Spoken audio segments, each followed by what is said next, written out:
진지한 사람입니다. 이거는 결국 그 시대와의 불화가 빚어낸 블랙 코미디일 것인데 그걸 포착해낸 건 제 시선이지만 20, 30대 독자들도 꽤 읽었더라고요. 근데 그러면서 제가 한 가지 느낀 게 이 친구들이 이데올로기에 대한 공포나 거부감이 하나도 없다는 거. 제 제자가 하나가 묻더라고요. 선생님은 뭐 모으는 거 하나도 없으세요?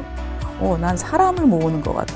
욕망을 어디로 돌릴 것인가는 인간이 선택할 수 있는 것인 것 같고요.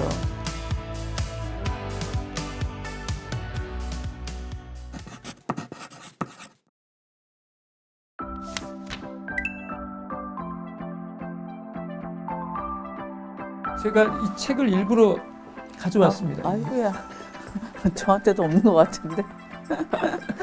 그리고 정말 요즘에 뜨셨어요. 무슨 일이래요? 친한 친구들은 바쁠까봐 전화도 안 한대요. 뭐 그런 정도? 그 다음에 저희 주인 아저씨가 엊그저께 이렇게 지나가는데 부르세요. 그러더니 오늘 마을 노인회관 가가지고 오전에 놀다 왔는데 거기 갔더니 누가 와가지고 우리 동네에 유명한 작가가 산다 그러더래요. 알릴리오 북스를 보셨다 한들 그거는 제가 아니거든요.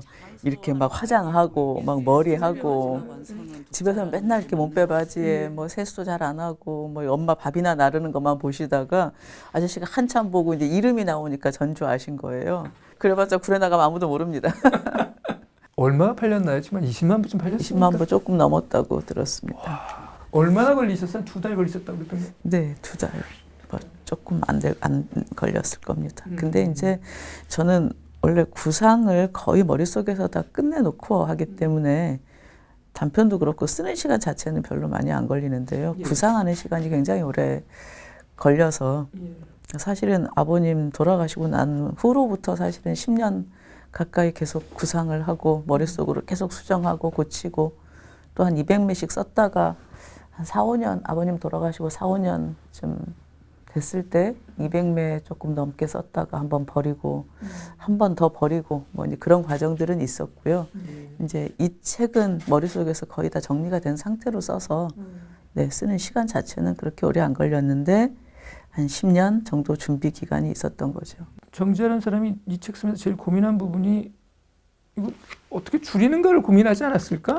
라는 생각이 좀 들더라고요. 일단 장례식 3일이라는 구성이 딱 잡혀 있었기 때문에 네, 이제 등장인물들을 어디다 배치할 것이고 그 등장인물을 어떻게 소환할 건가 그다음에 이제 갈등 구조 이게 어쨌건 간에 갈등 구조는 좀 약하거든요.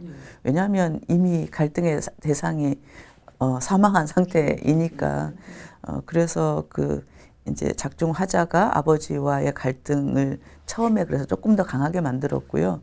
그것만으로는 아무래도 갈등이 장편인데 좀 미약하다 싶어서 작은 아버지를 원래 좀 뒤에 배치했다가 전화 거는 씬으로 조금 더 앞으로 이렇게 빼서 갈등을 배치한 것 이 정도만 고민했고 그래서 그냥 멍 때리면서 머릿속에만 계속 저장을 해놓고 씁니다. 그래서 뭐 이것도 쓰는 것 자체는 정말 빨랐고 부모님이 이제 거의 구술하다시피 했다고 표현하셨잖아요. 네. 물론 이게 이제 한 개인의 기억이기 때문에 오류가 있을 수는 있는데 제가 아버님을 옆에서 보건데 대체적으로 맞을 거다. 기억력이 굉장히 좋으신 편이라서 특히 그때는 이제 환갑 조금 지나신 때였거든요.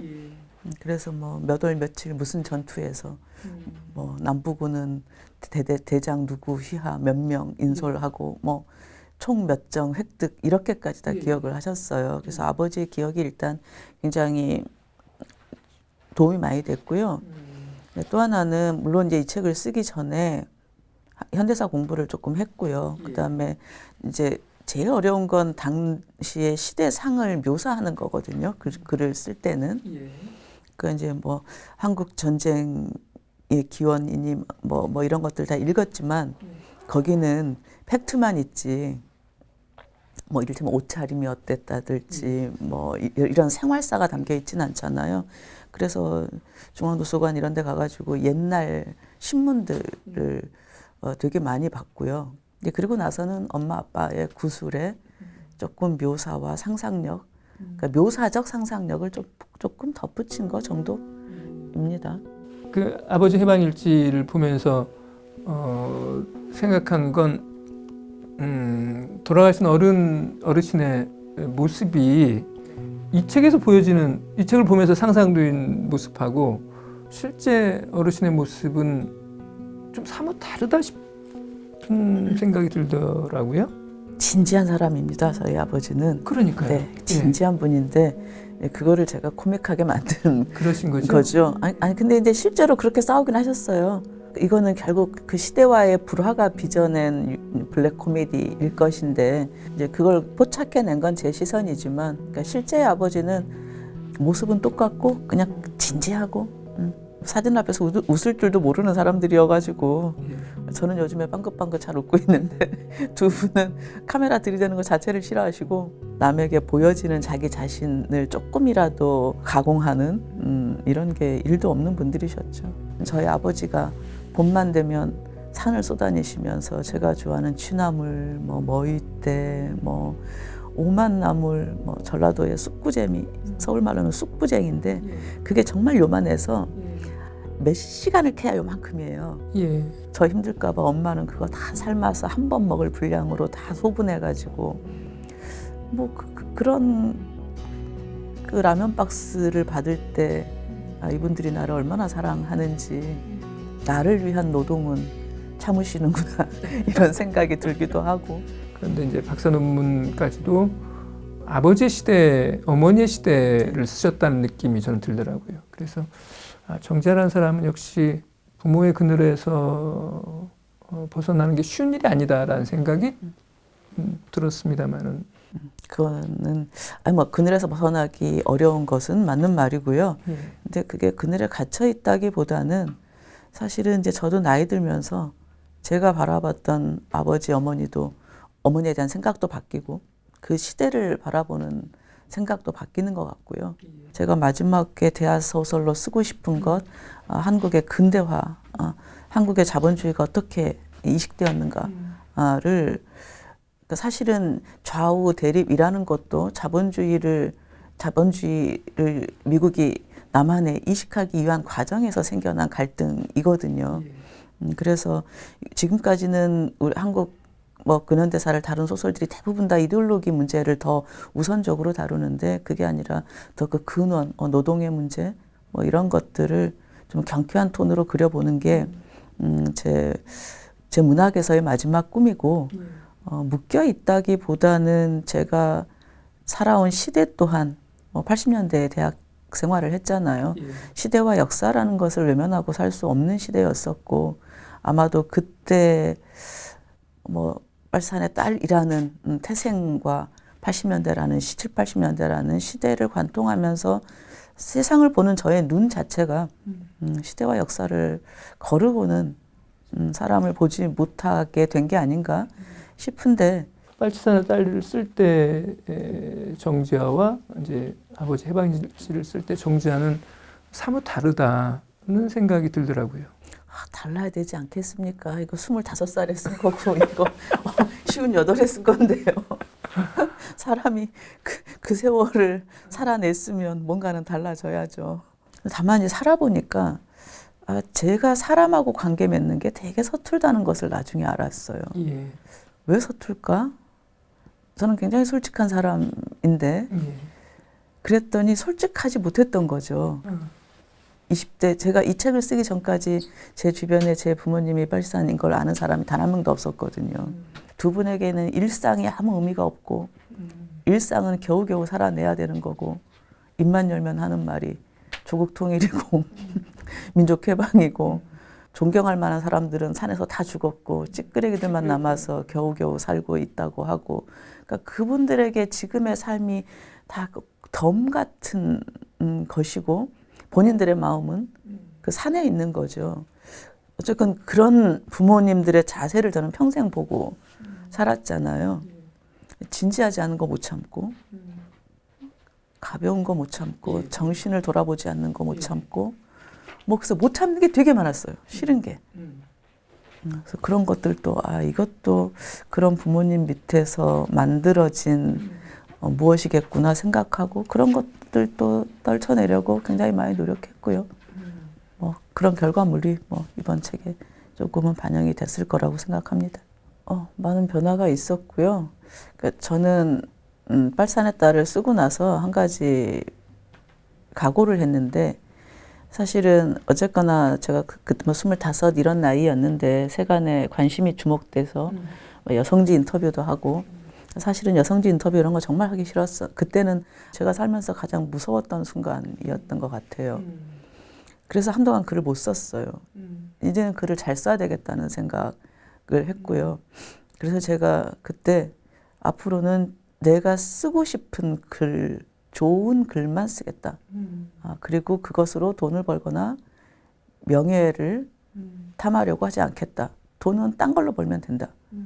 그래서 이건 소설에만, 그래서 애들 책을 엄청 많이 썼어요. 돈 벌려고요.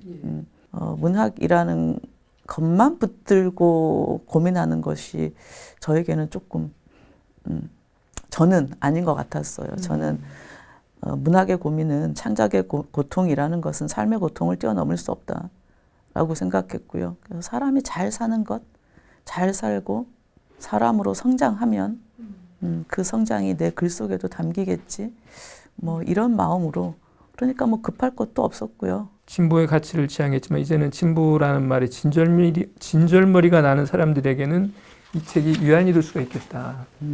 여전히 뭐 진보라는 말, 네. 그다음에 진보라는 어떤 가치, 진보라는 간판을 앞세우고 사는 사람, 그런 분들이 계시지 않습니까? 진보가 진보해야 될 때인 것 같습니다.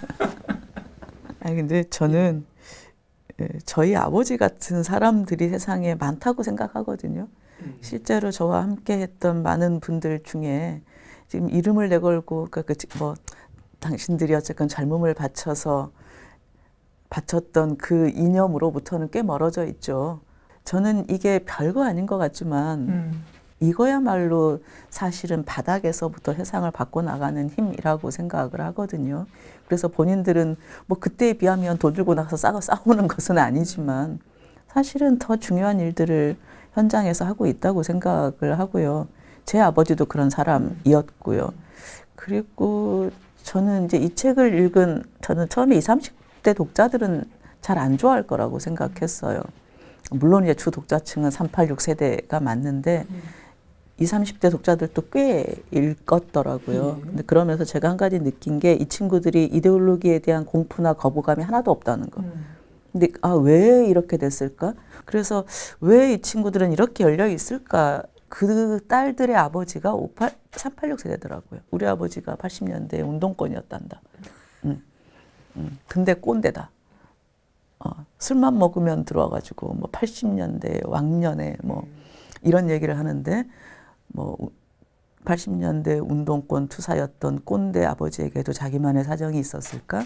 뭐 이런 글을 써놔서 제가 굉장히 인상 깊게 읽으면서 저는 누가 뭐래도 이거는 그래도 386 세대가 만들어 놓은 장벽 제거의 힘이 아닌가? 라는 생각이 들었어요. 그래서 자꾸 자괴감에 빠질 필요 없다고 생각해요, 저는. 다들 열심히 잘 살고 있잖아요. 그러니까 우리 사회도 반성하는 사회 같은가요? 늘 신문지상에 오르내리는 분들은 반성을 안 하는 것 같고요. 근데 저는 그런 분들이 세상을 움직인다고 생각하지를 않아요.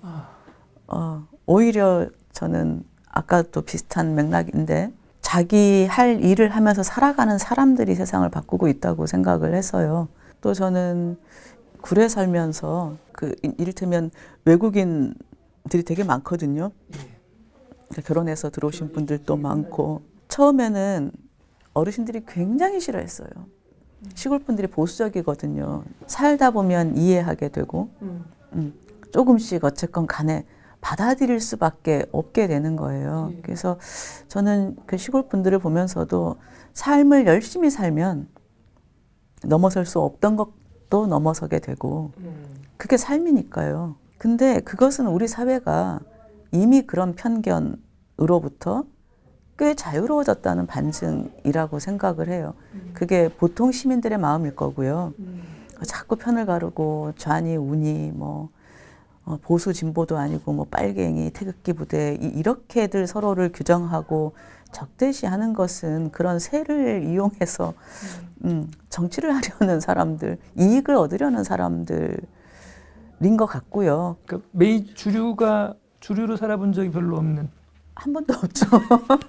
굉장히 화려하게 등단을 하신 셈이잖아요. 그다음에 성공과는 거리가 멀고 이런 것에 따른 어떤 좌절감 같은 것도 저는 크셨을 것 같다는 생각이 좀 들었습니다.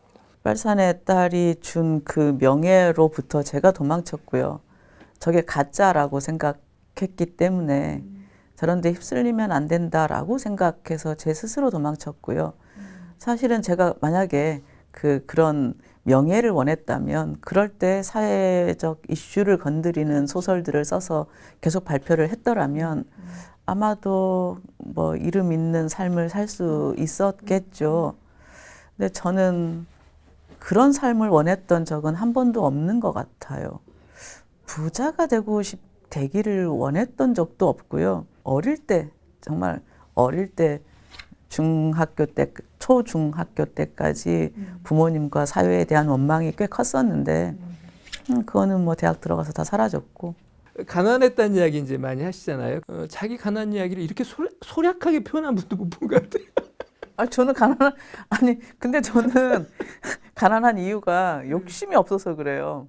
그러니까 뭐 이렇게 집을 갖고 싶고 좋은 차를 갖고 싶으면 애들한테 밥 안 사 먹였어도 애들한테 한 달에 100만 원도 넘게 밥을 사 먹이고 술을 사 먹였는데 뭐 갖고 싶었으면 그거 안 하고 돈 모아서 뭐라도 했겠죠. 근데 뭐 이렇게 제가 살아보니까 이게 17평이 넘어가면 청소에 짜증이 나기 시작하더라고요. 그래요. 그럼 좋은 집도 필요 없고. 그래서 이번에도 차 바꿔야 돼서 차를 한 19년 탔거든요. 뭘 타셨어요? 그 뭐지? 로체. 기아 로체를 30만 킬로를 2004년식을 그러다가 이제 근데 멀쩡한데 자꾸 밑에가 부식이 돼가지고 장거리 뛰지 말라고 하도 그러셔서 카센터에서 누구 앞에서 정말 힘들다는 말씀 안 해보셨어요? 그런 티를 잘 안 내시는 건가요? 제 아버님은 어쨌건 산에서 내려온 이후로는 어떤 일도 그때처럼 힘들지가 않은 거예요.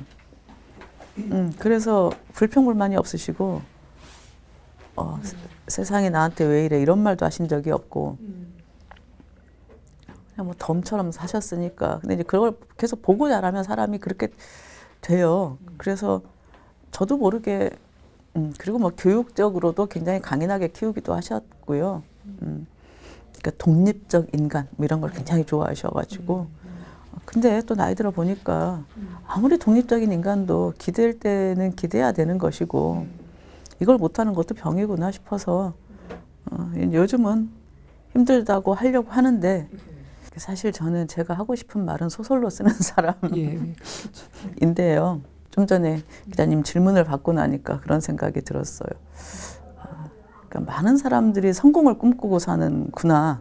엊그저께 제 제자가 하나가 묻더라고요. 선생님은 뭐 모으는 거 하나도 없으세요? 그러더라고요. 없어요. 그러다가 생각했어요.